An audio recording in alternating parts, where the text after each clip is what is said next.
ಚಿಕ್ಕೋಡಿಗೆ ಪ್ರಧಾನಿ ನರೇಂದ್ರ ಮೋದಿ ಅವರು ಆಗಮಿಸಿದ್ದು ಕೆಲವೇ ಕ್ಷಣಗಳಲ್ಲಿ ಅವರು ವೇದಿಕೆಗೆ ಆಗಮಿಸಲಿದ್ದಾರೆ. ಬೃಹತ್ ವೇದಿಕೆ ಸಜ್ಜಾಗಿದ್ದು ಅವರಿಗಾಗಿ ಎಲ್ಲರೂ ಕೂಡ ಎದುರು ನೋಡ್ತಾ ಇದ್ದಾರೆ. ಬಿಕೆ ಕಾಲೇಜು ಮೈದಾನದಲ್ಲಿ ನಡೀತಾ ಇರುವಂತಹ ಸಮಾವೇಶ ಇದಾಗಿದೆ. ಈ ಸಮಾವೇಶಕ್ಕೆ ಪ್ರಧಾನಿ ನರೇಂದ್ರ ಮೋದಿ ಅವರು ಬರ್ತಾರೆ ಅನ್ನುವಂಥ ನಿಟ್ಟಿನಲ್ಲಿ ಎಲ್ಲರೂ ಕೂಡ ಜಮಾವಣೆಗೊಂಡಿದ್ದು ಇನ್ನು ಕೆಲವೇ ಕ್ಷಣಗಳಲ್ಲಿ ಅವರ ಭಾಷಣ ಆರಂಭ ಆಗುತ್ತೆ. ಒಂದೇ ಸಾಲ್ ಅಂತ ಹೇಳಿದ್ದಷ್ಟೇ ಅಲ್ಲ, ಅಷ್ಟಕ್ಕೆ ನಿಲ್ಲಿಲ್ಲ.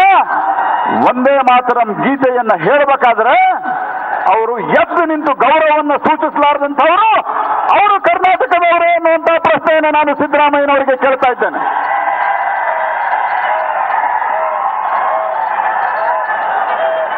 ಆದ್ದರಿಂದ ಸ್ನೇಹಿತರೆ, ಇವತ್ತು ಯಾರು ಯೋಗಿಯವರನ್ನ ಮೋದಿ ಅವರನ್ನ ಟೀಕೆ ಮಾಡ್ತಾ ಇರುವಂತಹ ಸಿದ್ದರಾಮಯ್ಯನವರಿಗೆ ಕೊಡೋ ಉತ್ತರ ಅಂತಂದ್ರೆ ಅವರನ್ನ ಪುನಃ ಮೈಸೂರಿನವ್ರನ್ನ ಹಳೆ ಮನೆಗೆ ಕಳಿಸ್ರಿ, ಯಡಿಯೂರಪ್ಪನವ್ರನ್ನ ಬೆಂಗಳೂರಿನ ವಿಧಾನಸೌಧಕ್ಕೆ ಕಳಿಸ್ರಿ ಅನ್ನುವಂತಹ ವಿನಂತಿಯೊಂದಿಗೆ ತಮ್ಮೆಲ್ಲರಿಗೂ ನಮಸ್ಕಾರ. ಕುರ್ಚಿಯ ಶಾಸಕರಾಗಿರ್ತಕ್ಕಂತಹ ಸನ್ಮಾನ್ಯ ಪಿ ರಾಜು ಅವರು ತಮ್ಮನ್ನು ಉದ್ದೇಶಿಸಿ ಮಾತನಾಡಬೇಕಂತ ವಿನಂತಿ ಮಾಡ್ತಾ ಇದ್ದೇನೆ. ಉತ್ತರ ಕರ್ನಾಟಕದ ರಾಜಕೀಯ ಮೇರು ಪರ್ವತ ಅನ್ನುವಂತಹ ಹೆಸರನ್ನು ಪಡೆದಿರುವಂತಹ ನಮ್ಮ ನಿಮ್ಮೆಲ್ಲರ ನಾಯಕರಾಗಿರುವಂತಹ ಸನ್ಮಾನ್ಯ ಪ್ರಭಾಕರ್ ಕೋರೆ ಅವರೇ, ಇಡೀ ಭಾರತ ದೇಶದಲ್ಲಿ 22 ರಾಜ್ಯಗಳಲ್ಲಿ ಬಿಜೆಪಿ ಪಕ್ಷವನ್ನ ಅಧಿಕಾರಕ್ಕೆ ತರುವುದರ ಮೂಲಕ 23ನೆಯ ರಾಜ್ಯ ಕರ್ನಾಟಕದಲ್ಲಿಯೂ ಬಿಜೆಪಿ ಪಕ್ಷವನ್ನ ಅಧಿಕಾರಕ್ಕೆ ತರುವಂತಹ ಗುರುತರವಾದಂತಹ ಜವಾಬ್ದಾರಿಯನ್ನು ಹೊತ್ತು ಕರ್ನಾಟಕಕ್ಕೆ ಬಂದಿರುವಂತಹ ಬಿಜೆಪಿ ಪಕ್ಷದ ಮುಖಂಡರಾಗಿರುವಂತಹ ರಾಷ್ಟ್ರೀಯ ನಾಯಕ ಆಗಿರುವಂತಹ ಸನ್ಮಾನ್ಯ ಭೂಪೇಂದ್ರ ಯಾದವ್ ಅವರನ್ನ ಮೊದಲು ಮಾಡಿಕೊಂಡು ವೇದಿಕೆ ಮೇಲಿರುವಂತಹ ಎಲ್ಲ ಮುಖಂಡರೇ, ಆಗಮಿಸಿರುವಂತಹ ಜನಸಾಗರವೇ, ಇವತ್ತು ನಾವು ಹೆಮ್ಮೆಯಿಂದ ಮಾತನಾಡ್ತೇವೆ. ಇವತ್ತು ಇಡೀ ಜಗತ್ತಿನ ನಾಯಕನಾಗಿ ಹೊರಹೊಮ್ಮುತ್ತಾ ಇರುವಂತಹ ಭಾರತ ದೇಶ ಹೆಮ್ಮೆಯಿಂದ ನೋಡುವಂತಹ ನಾಯಕ ಈ ದೇಶದ ಪ್ರಧಾನಮಂತ್ರಿ ಸನ್ಮಾನ್ಯ ನರೇಂದ್ರ ಮೋದಿಜಿಯವರು ಇನ್ನು ಕೆಲವೇ ಕ್ಷಣಗಳಲ್ಲಿ ಈ ವೇದಿಕೆಯ ಮೇಲೆ ಬಂದು ತಮ್ಮನ್ನ ಉದ್ದೇಶಿಸಿ ಮಾತನಾಡ್ತಾ ಇದ್ದಾರೆ. ಆತ್ಮೀಯ ಬಂಧುಗಳೇ, ನೀವೆಲ್ಲರೂ ಒಂದು ಕ್ಷಣ ಆಲೋಚನೆಯನ್ನ ಮಾಡಬೇಕು. ಈ ಭಾರತ ದೇಶದ ಸ್ವಾತಂತ್ರ್ಯ ನಂತರದ 70 ವರ್ಷಗಳಲ್ಲಿ 60 ವರ್ಷಕ್ಕಿಂತ ಹೆಚ್ಚು ಆಳ್ವಿಕೆ ಮಾಡಿರುವಂತಹ ಕಾಂಗ್ರೆಸ್ ಪಕ್ಷದ ಆಡಳಿತ ಈ ದೇಶವನ್ನ ಅಧೋಗತಿಗೆ ತಗೊಂಡು ಹೋಯಿತು. ನಮ್ಮ ಭಾರತ ದೇಶವನ್ನ ಹಾವಾಡಿಗರ ದೇಶ, ಕೊಳಗೇರಿಗಳ ದೇಶ ಅಂತ ಹೇಳಿ ಇಡೀ ಜಗತ್ತು ವಿಚಾರ ಮಾಡ್ತಾ ಇದ್ದಂತಹ ಸಂದರ್ಭದಲ್ಲಿ ಯಾವಾಗ ಈ ದೇಶದ ಪ್ರಧಾನಮಂತ್ರಿಯಾಗಿ ಸನ್ಮಾನ್ಯ ನರೇಂದ್ರ ಮೋದಿಜಿಯವರು ಅಧಿಕಾರವನ್ನ ಸ್ವೀಕಾರ ಮಾಡಿದ್ರು, ಇಡೀ ಜಗತ್ತು ಇವತ್ತು ಯಾರ ನಾಯಕತ್ವದಲ್ಲಿ ಇಡೀ ಜಗತ್ತಿನಲ್ಲಿ ಶಾಂತಿ ಸ್ಥಾಪನೆ ಮಾಡಬೇಕಾಗಿದೆ ಅಂದ್ರೆ ಅದು ಸನ್ಮಾನ್ಯ ನರೇಂದ್ರ ಮೋದಿಜಿಯವರ ನಾಯಕತ್ವದಲ್ಲಿ ಜಗತ್ತಿನಲ್ಲಿ ಶಾಂತಿಯನ್ನ ಸ್ಥಾಪನೆ ಮಾಡಬೇಕು ಅಂತ ಹೇಳಿ ಇಡೀ ಜಗತ್ತು ಘೋಷಣೆ ಮಾಡೋದಕ್ಕೆ ನಾವು ಜೋರಾಗಿ ಚಪ್ಪಾಳೆಯನ್ನ ತಟ್ಟಬೇಕಾಗಿದೆ. ಬಂಧುಗಳೇ, ಆತ್ಮೀಯ ಬಂಧುಗಳೇ, ನಾನು ನಿಮ್ಮಲ್ಲೊಂದು ಮನವಿಯನ್ನ ಮಾಡಿಕೊಳ್ತೇನೆ. ನೀವು ಒಂದು ಕ್ಷಣ ಆಲೋಚನೆ ಮಾಡಿ. ಒಂದೇ ಒಂದು ಸಂದರ್ಭದಲ್ಲಿ ಈ ಜಗತ್ತಿನಲ್ಲಿ 2 ಘಟನೆಗಳು ನಡೆದು ಹೋದವು. ಒಂದು ದೇಶ ಸಂಪೂರ್ಣವಾಗಿ ಸುಟ್ಟು ಹೋಯಿತು, ಇನ್ನೊಂದು ದೇಶಕ್ಕೆ ಸ್ವಾತಂತ್ರ್ಯ ಬಂತು. 1945ರಲ್ಲಿ ಜಪಾನ್ ದೇಶ ಸುಟ್ಟು ಹೋಯಿತು. 1947ಕ್ಕೆ ಭಾರತ ದೇಶಕ್ಕೆ ಸ್ವಾತಂತ್ರ್ಯ ಬಂತು. ಇವತ್ತು ಈ 2 ರಾಷ್ಟ್ರಗಳನ್ನ ನಾವು ತುಲನಾತ್ಮಕವಾಗಿ ನೋಡಿದ್ವಿ ಅಂತ ಹೇಳಿದ್ರೆ ಜಗತ್ತಿನಲ್ಲಿ ಅತಿ ಹೆಚ್ಚು ತಲಾ ಆದಾಯವನ್ನ ಹೊಂದಿರುವಂತಹ ರಾಷ್ಟ್ರ ಜಪಾನ್ ಆಗಿ ಮುಂದಿನ ಸಾಲಿನಲ್ಲಿ ನಿಲ್ಲುತ್ತೆ. ಆದರೆ ಬಡವರ ದೇಶ ಆಗಿ, ಗುಡಿಸಲು ವಾಸಿಗಳ ದೇಶ ಆಗಿ ಅಮಾಯಕರ ದೇಶವಾಗಿ ಭಾರತ ಹಿಂದೆ ಉಳಿಯುತ್ತೆ ಅಂದ್ರೆ ನಾವು ನೀವು ಆಲೋಚನೆ ಮಾಡಬೇಕು. ಈ ದೇಶ, ಭಾರತ ದೇಶ ಇಷ್ಟು ಹಿಂದೆ ಉಳಿಯಲಿಕ್ಕೆ ಕಾರಣ ನಮ್ಮನ್ನ 65 ವರ್ಷಗಳವರೆಗೆ ಆಳ್ವಿಕೆ ಮಾಡಿರುವಂತಹ ಕಾಂಗ್ರೆಸ್ ಪಕ್ಷವೇ ನಮ್ಮ ಭಾರತವನ್ನ ಅಧೋಗತಿಗೆ ತತ್ತು ಅಂತ ಹೇಳಿ ನಾವು ಇವತ್ತು ಆಲೋಚನೆಯನ್ನ ಮಾಡಬೇಕಾಗಿದೆ. ಆತ್ಮೀಯ ಬಂಧುಗಳೇ,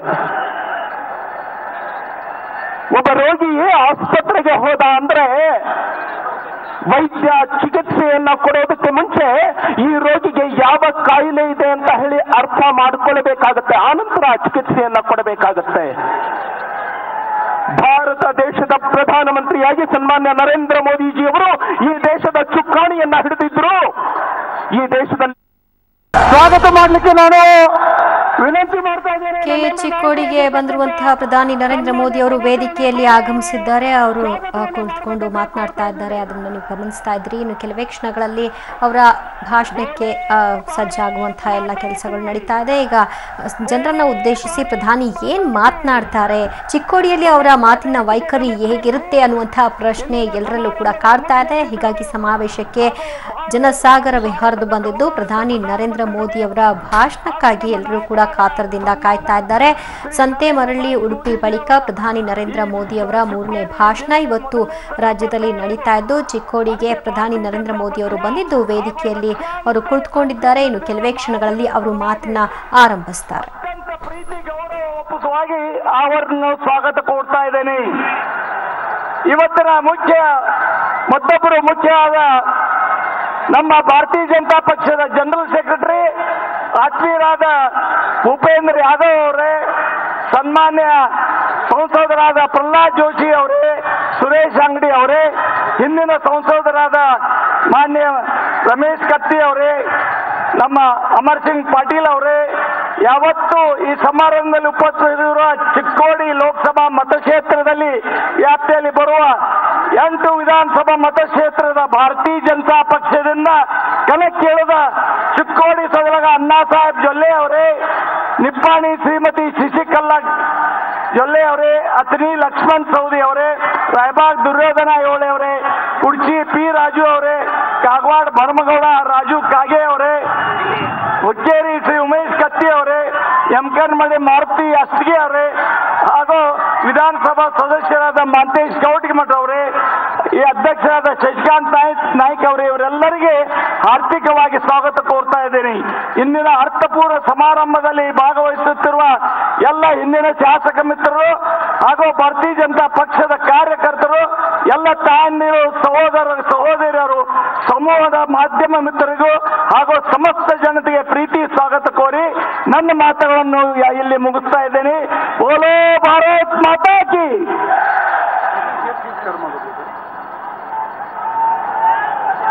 ಬೋಲೋ ಭಾರತ್ ಮಾತಾ ಕಿ.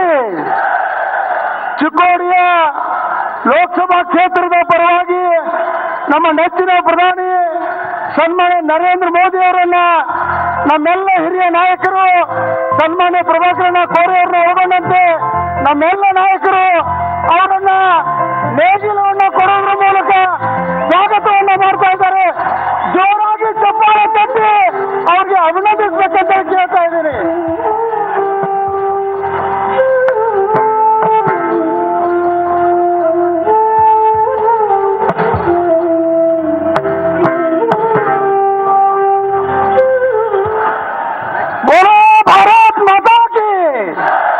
ಚಿಕ್ಕೋಡಿಯ ಈ ಲೋಕಸಭಾ ಕ್ಷೇತ್ರದ ಜನತೆಯನ್ನು ಉದ್ದೇಶಿಸಿ ಪ್ರಧಾನಮಂತ್ರಿಗಳಾಗಿರ್ತಕ್ಕಂಥ ಸನ್ಮಾನ್ಯ ನರೇಂದ್ರ ಮೋದಿ ಅವರು ಮಾತನಾಡಬೇಕಂತ ವಿನಂತಿ ಮಾಡ್ಕೊಳ್ತಾ ಇದ್ದೇನೆ.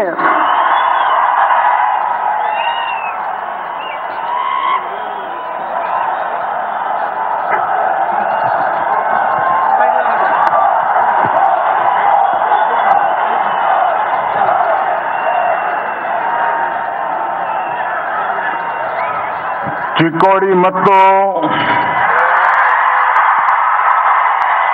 ಬೆಳಗಾವಿ ಜಿಲ್ಲೆ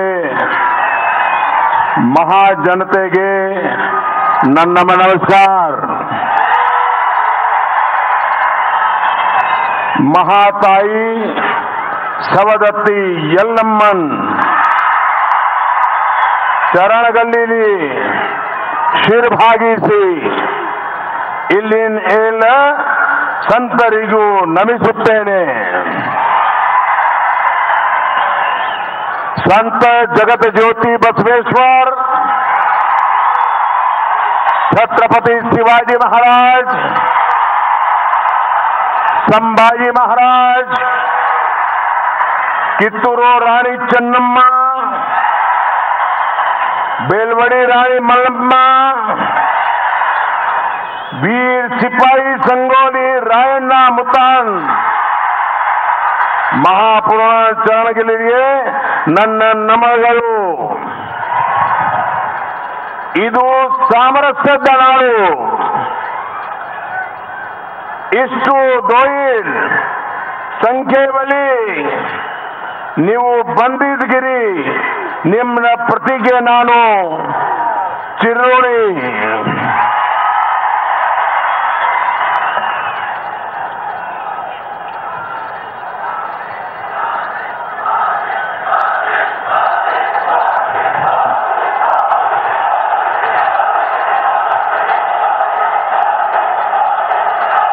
जो अपने आप को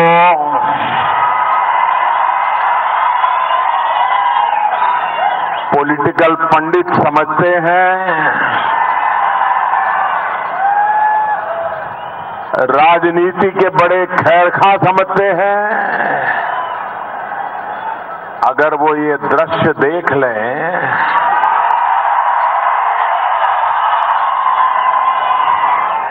तो उनको समझ आएगा कि 15 मई को सरकार किसकी बनेगी.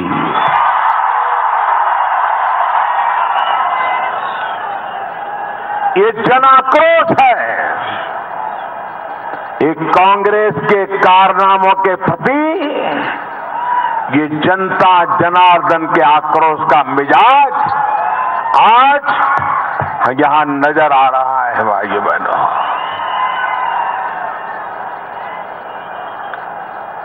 ये पूरा क्षेत्र बेलगावी जिला सामाजिक समरसता की एक मिसाल है. हर परिवार में अनेक भाषाएं बोली जाती है, लेकिन उसके बावजूद भी जो प्यार, जो अपनापन इस क्षेत्र के लोगों ने दिखाया है, वही हिंदुस्तान की सच्ची पहचान है. भाइयों बहनों, मुझे इस क्षेत्र में कई बार आने का मौका मिला है. आप लोगों के दर्शन करने का सौभाग्य प्राप्त हुआ है, लेकिन ऐसा नजारा मुझे पहली बार देखने को मिला.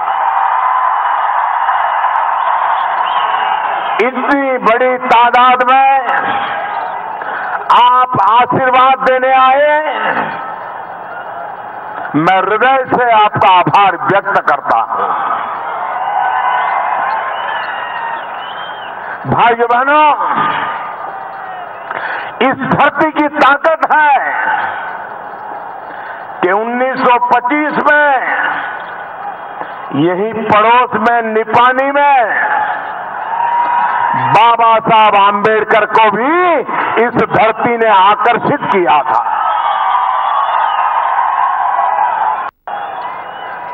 भाइयों बहनों, बाबा साहब आंबेडकर का मार्ग कांग्रेस को कभी मंजूर नहीं था. बाबा साहब आंबेडकर को जितना अपमानित कांग्रेस ने किया है, शायद हिंदुस्तान में ऐसी घटनाएं बहुत कम दिखाई देगी. बाबा साहब आंबेडकर चुनाव लड़ रहे थे, उपचुनाव लड़ रहे थे. पंडित नेहरू जैसे दिग्गज बाबा साहब आंबेडकर को चुनाव में पराजित करने के लिए जनसभाएं कर रहे थे, बाबा साहब आंबेडकर की प्रतिभा से वो कितने बौखलाए हुए थे, कितने विचलित थे कि अगर हिंदुस्तान की जनता बाबा साहब आंबेडकर की प्रतिभा को पहचान लेगी तो कांग्रेस के किसी भी नेता की दुकान नहीं चलेगी। ये डर कांग्रेस को, नेताओं को रहता था और इसीलिए वे कभी बाबा साहब आंबेडकर को स्वीकार करने के लिए तैयार नहीं थे। कांग्रेस पार्टी आजादी के दीवानों ने जिस कांग्रेस का झंडा हाथ में लेकर के जवानी जेलों में खपा दी, महात्मा गांधी के नाम पर अपने व्यक्ति के जीवन के सपने देश के लिए आहूत कर दिए, लेकिन आजादी के बाद एक परिवार ने देश पर कब्जा करने के लिए कांग्रेस पर कब्जा बनाए रखा। एक ही परिवार के लोग खुद ही अपने आप को भारत रत्न देते थे, लेकिन बाबा साहब आंबेडकर जैसे महापुरुष को भारत रत्न देने के लिए जब तक कांग्रेस रही संभव नहीं हुआ। कांग्रेस सरकार जाने के बाद संभव हुआ। यह कांग्रेस का बाबा साहब के प्रति रवैया था। भाइयों बहनों, कांग्रेस पार्टी सत्ता के बाहर जैसे मछली पानी के बिना रह नहीं सकती है, कांग्रेस पार्टी सत्ता के बिना छटपटा रही है। और इसलिए आज देश में दरारें पैदा करने पर तुली हुई है। देश में भाई से भाई को लड़ाना, उत्तर को दक्षिण से लड़ाना, ऊंच और नीच की परंपराओं को बढ़ाना, जातिवाद का जहर फैलाना और हर दिन एक नया झूठ चलाना। भाइयों बहनों, हिंदुस्तान के संविधान के साथ सबसे ज्यादा खिलवाड़ अगर किसी ने किया है तो वो कांग्रेस पार्टी ने किया है। आपातकाल में आपने संविधान की धज्जियां उड़ा दी थी और आज कांग्रेस झूठ फैला रही है। अटल बिहारी वाजपेयी की सरकार थी, मोरारजी भाई देसाई की सरकार थी, आज नरेंद्र मोदी की सरकार है। कई वर्षों तक हमें देश की सेवा करने का देश की जनता ने मौका दिया है। राज्य में भी अनेक बार सरकार बनाने का हमें मौका मिला है, लेकिन हमने तो कभी संविधान की अवमानना तक को स्वीकार नहीं किया है। और आज झूठ, हर चुनाव में झूठ फैलाना कि भारतीय जनता पार्टी संविधान बदलेगी, भारतीय जनता पार्टी आरक्षण के अधिकार ले लेगी।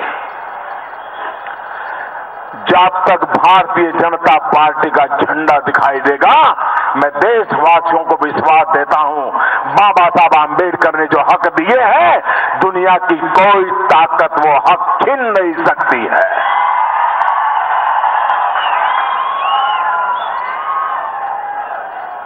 हर झूठ को फैलाया जा रहा है और जो लोग बातें करते हैं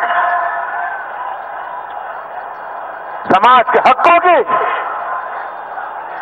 हर किसी को पीड़ा देने का काम इस कांग्रेस पार्टी ने किया है।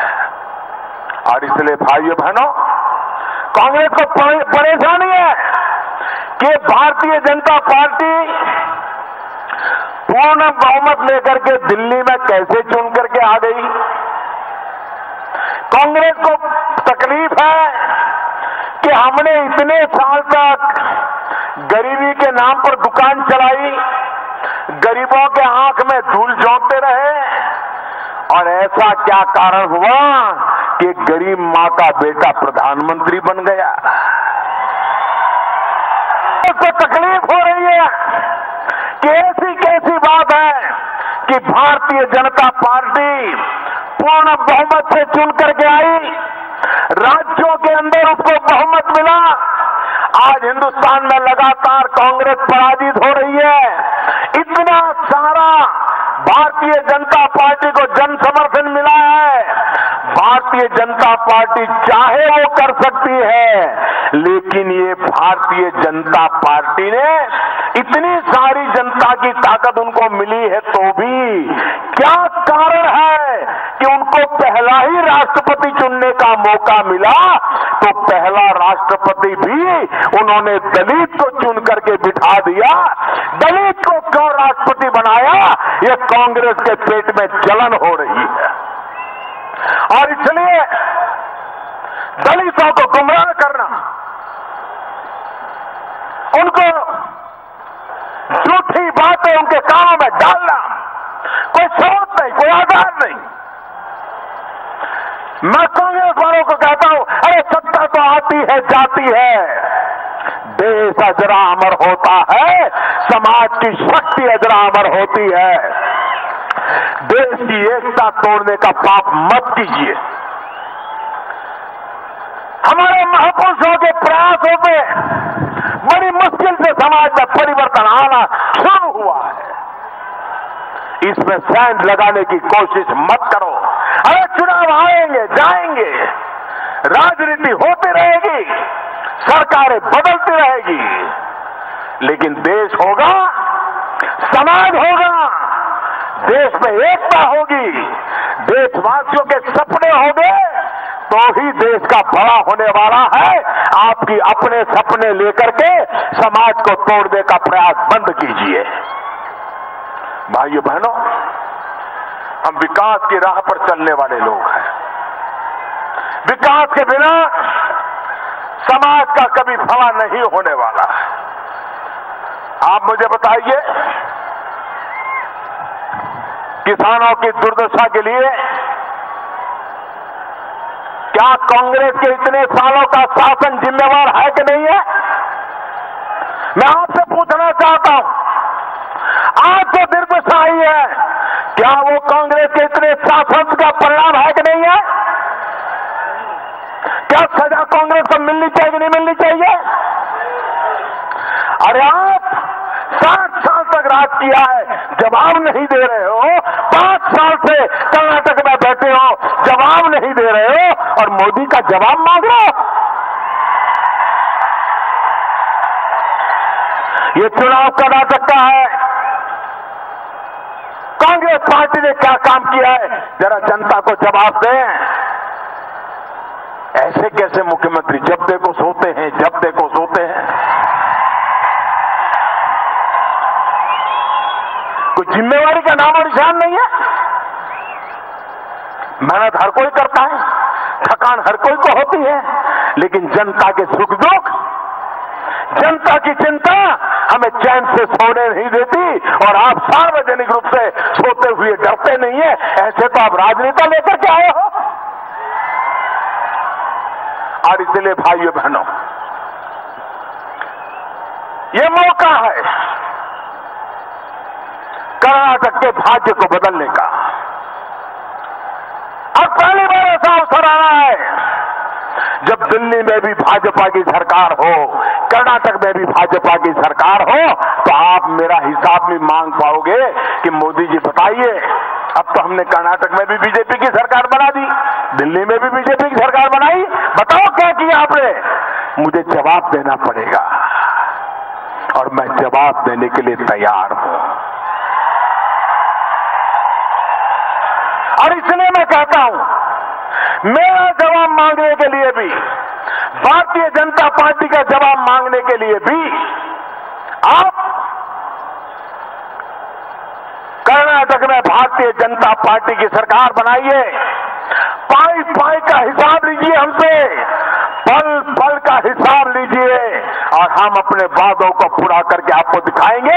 ये मैं आपको विश्वास दिलाने आया हूं। मुझे बताइए भाइयों बहनों, किसान को पानी चाहिए, क्या इन सरकारों की जिम्मेवारी नहीं थी कि पानी का प्रबंध किया जाए, वर्षा का एक बूंद बूंद पानी अटकाया जाए, पानी बचाया जाए और पानी बचा करके यहां के लोगों के भाग्य को बदलने के लिए कुछ काम किया जाए। आप हैरान होंगे, मैंने आकर के 99 योजनाएं ऐसी खोज के निकाली जो बिल्कुल इसका कोई मालिक ही नहीं था, पड़ा था सब, पानी की संभावनाएं थी लेकिन पानी पहुंचाने की व्यवस्था नहीं थी। करीब करीब 1 लाख करोड़ रुपया की लागत से इन 99 योजनाओं को हमने फिर से आगे बढ़ाने का काम शुरू किया। उसमें 5 तो कर्नाटक की है और 1 तो आपके जिले की रामेश्वर प्रोजेक्ट भी है, आपके जिले का है। क्योंकि हमें मालूम है अगर पानी का प्रबंध ठीक हो तो किसान को किसी के पास हाथ फैलाने की जरूरत नहीं होती है। आप उस बात को नहीं, खाद यूरिया के लिए किसानों को 2-2 रात तक कतार में खड़ा रहना पड़ता था, राज्यों के मुख्यमंत्रियों को दिल्ली चिट्ठियां लिखनी पड़ती थी, डेलीगेशन लेके जाना पड़ता था। कुछ राज्यों में यूरिया लेने के लिए किसान लाइन लगा के खड़े रहते, हुड़दंग होता था, पुलिस को लाठीचार्ज करना पड़ता था। आज 4 साल से हम बैठे हैं, मेरे किसान भाई यहां बैठे, आप मेरे साथी हैं। क्या देश में कभी भी यूरिया की कमी है, ऐसी कोई खबर आपने पढ़ी है? समय पर यूरिया पहुंचता है कि नहीं पहुंचता है? कारण क्या? कारण कांग्रेस की बेईमानी जिम्मेवार है। कांग्रेस के राज में किसानों के नाम पर यूरिया, किसानों ने नाम पर यूरिया की सब्सिडी और किसानों ने नाम पर पैसे जाना, लेकिन यूरिया जाता था गन्ना सेठों के यहां केमिकल फैक्ट्रियों में जाता था। और कांग्रेस की और गन्ना सेठों का गठबंधन इतना पुराना है, इतना तगड़ा है कि किसानों के नाम पर बिल फटते थे और मौज गन्ना सेठ केमिकल फैक्ट्री में यूरिया में से दूसरी चीजें बना करके बाजार में बेचते थे। हमने आकर के देखा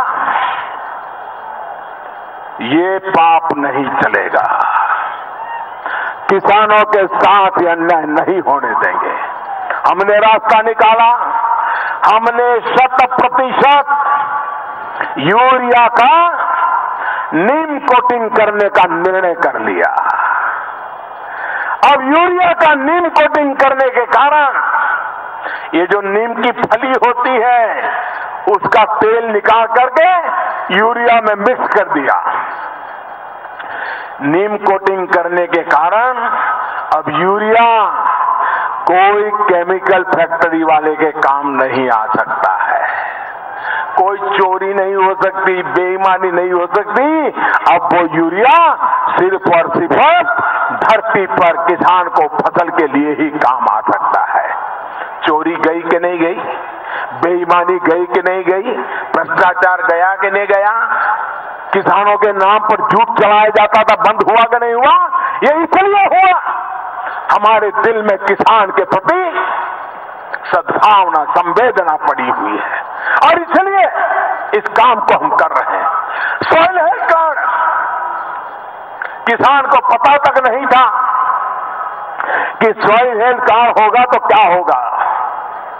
वो तो बेचारा बगल वाला लाल डिब्बे वाली दवाई डाले तो वो भी लाल डिब्बे वाली दवाई डालता था, बगल वाला पीला पाउडर डाले तो वो भी पीला पाउडर डालता था, बगल वाला गन्ने की खेती करे तो वो भी गन्ना लगाना शुरू करता था, बगल वाला टमाटर लगा दे तो वो भी टमाटर लगा देता था।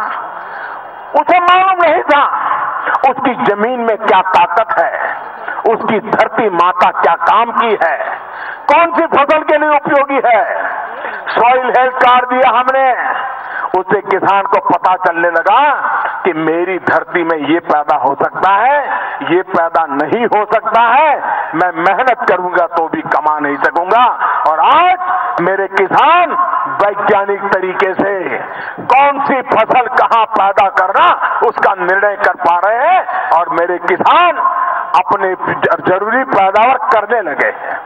भाइयों बहनों, पैदावार हुई, किसान को दाम मिलना चाहिए कि नहीं मिलना चाहिए? बातें बहुत की। स्वामीनाथन कमीशन का रिपोर्ट सालों से कांग्रेस की सरकार ने अलमारी पर चढ़ा करके रख दिया था और भाषण दे रहे थे। हमारी सरकार ने स्वामीनाथन कमीशन का रिपोर्ट निकाला और हमने तय किया कि किसान की जो लागत होगी, उसको जो खर्च होगा, अरे परिवार के लोग भी जो खेती में काम करेंगे उसको भी लागत माना जाएगा, उसको भी खर्च में गिना जाएगा।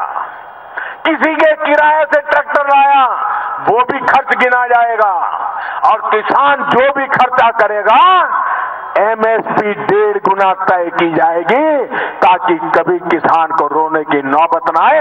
ये काम हमने किया है। हमने प्रधानमंत्री फसल बीमा योजना लाई। फसल बोने का समय आया हो, बारिश हुई नहीं, किसान ने सब तैयार करके रखा, खेत जोत के रखा, बीज खरीद के रखे, मजदूर ला करके रखे, सब किया, बारिश आई नहीं। अब कोई कह सकता है फसल तो खराब हुई नहीं, लेकिन क्या किसान भूखा मरेगा क्या? हमने प्रधानमंत्री फसल बीमा योजना ऐसी लाए कि सब तैयारी की, लेकिन अगर बारिश नहीं आया तो भी उस किसान को फसल बीमा का पैसा मिलेगा। भाइयों, पहली बार देश में यह हुआ है। हमने ये भी कहा कि फसल तैयार हो गई, खेत में फसल काट करके उसका ढेर कर दिया गया, अब ट्रैक्टर आने वाला है, ट्रक आने वाली है, बाजार जाने की तैयारी हो रही है और अचानक बारिश आ गई, अचानक आंधी आ गई, खराब हो गया। हमने कहा फसल काटने के 15 दिन के अंदर अगर माल खेत में पड़ा है और अगर प्राकृतिक आपदा आ गई तो उसको भी फसल बीमा का पैसा दिया जाएगा। भाइयों, ये काम हमने किया है। आज कर्नाटक में 14 लाख से ज्यादा किसानों ने इसका फायदा उठाया है। पहले जो उनको प्रीमियम मिलता था, जो उनको क्लेम मिलता था, अब उनको डबल क्लेम मिला है। भाइयों बहनों, क्योंकि हम जानते हैं कि देश का गांव समृद्ध होना चाहिए, देश का किसान समृद्ध होना चाहिए, देश का किसान आश्वस्त होना चाहिए और इसलिए एक के बाद एक कदम उठा रहे हैं। मेरा गन्ने का किसान, ये सारा हमारा बेल्ट महाराष्ट्र से सटा हुआ, आए दिन योजना बनानी नहीं, पहली बार ऐसा हुआ है हिंदुस्तान के जिन राज्यों में कभी 40-40, 50-50 हजार करोड़ रुपया किसानों के बाकी रहते थे, आज वहां पर समय पर भुगतान हो रहा है। मैं कर्नाटक की सरकार को कहना चाहता हूं, अगर किसानों के प्रति इतना प्यार है तो ये गन्ने की खेती करने वाले किसानों का भुगतान की जरा चिंता करो और बाद में किसानों के नाम भाषण करो। भाइयों बहनों, इतना ही नहीं, हमने इथेनॉल को प्रोत्साहन दिया और इसका एमएसपी घोषित किया, मिनिमम सपोर्ट प्राइस इथेनॉल का घोषित किया और हमने देश के किसानों को जो गन्ने की खेती करते थे, अगर शुगर वाले मदद नहीं करते तो इथेनॉल हम मार्केट में बेच करके पेट्रोल में, डीजल में 8% तक इथेनॉल का उपयोग करने का हमने निर्णय कर लिया। गन्ने का किसान होगा, उससे गाड़ियां चलेगी तो मेरे किसान को भी इनकम होगी और देश को जो बाहर से क्रूड लाना पड़ता है वो भी नहीं लाना पड़ेगा। एक के बाद एक निर्णय हमने किए, जिसका ये परिणाम है कि आज एक के बाद एक कदम हम उठाते चले जा रहे हैं। ये बीमारी 60 साल की बीमारी आप छोड़ के गए हो। हम हर दिन मेहनत करते हैं किसानों की जिंदगी को सुरक्षित करने के लिए, गांव के जीवन को बदलने के लिए। और आपने देखा होगा जब भी हमारी सरकार का बजट आया है, हिंदुस्तान के सभी अखबारों ने लिखा ये किसान का बजट है, ये गांव का बजट है, ये गरीब का बजट है। क्योंकि हमारे लिए देश के गांव को, गरीब को, किसान को सशक्त करना ये हमारा रास्ता है। इस रास्ते को लेकर के हम चल पड़े हैं। और इसलिए भाइयों बहनों, मुझे सुख है कि येडियुरप्पा सच्चे अर्थ में किसान नेता है। वो अंतर्मन